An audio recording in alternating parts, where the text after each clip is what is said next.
People, as they come into Washington D.C., we come here on trips and family trips and school trips. We see the monuments. We see these essentially temples to our country's heroes and founding fathers.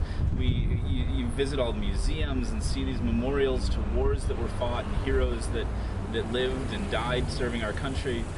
But very few people get off the National Mall and into the broader city and see that people actually live here. This is a place where people live and work and play and eat, and it's in this city that the people that live here are in unique positions because so many are around and connected to our government and what's happening in the leadership sectors of our city and of our country.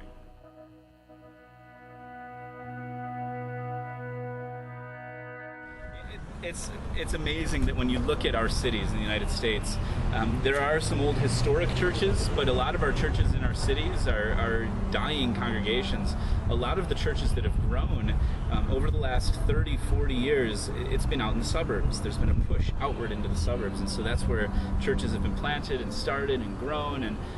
But our city, there's a movement now because people have looked and said, well, wait a second, especially as the culture shaping generation, the 25 to 40 age group has shifted and is really transitioning back into our urban centers.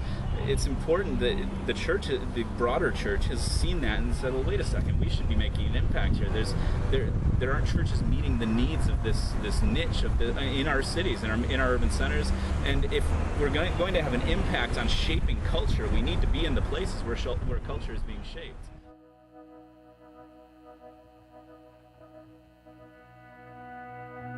Yeah, this site is interesting because this church, there's been a church on this corner since 1838 was the date it originated. It's a historic site that was the first school for African American kids in Washington, D.C.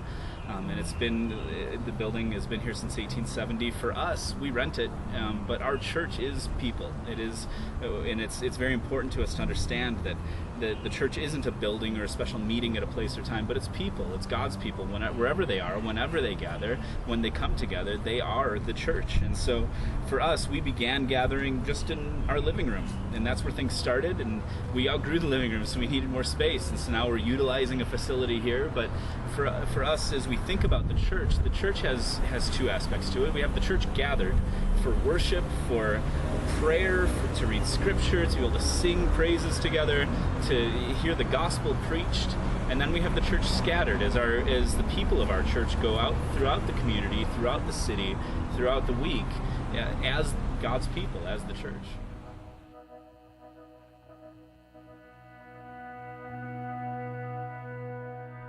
Our main avenues of communication so far have been, we've had several pushes, but it's been ultimately, I guess I would separate into two categories that we've pursued.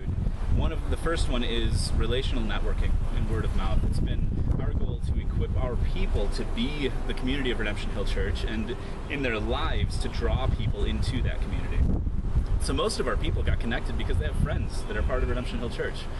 The other primary source has been electronically. Our webpage has been a huge front door for people to plug in with us, and through that we've been able to use social networking, and so we utilize Facebook especially and Twitter, our two avenues that people have been connected to our website through those.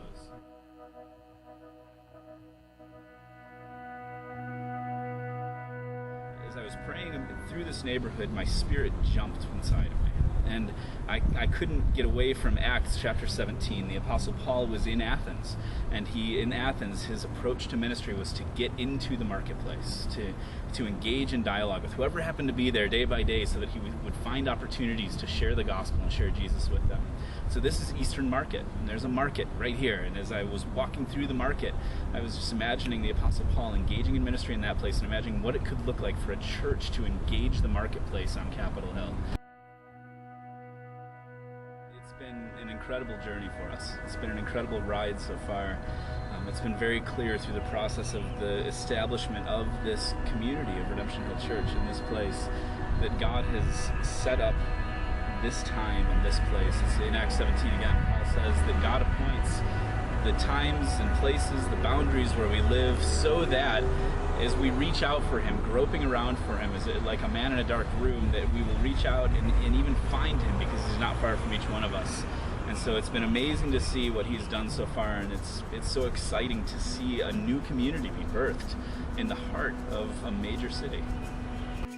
Absent from flesh, oh blissful thought, what joy this moment brings. Freed from the blame my sin has brought, from pain and death and its sting.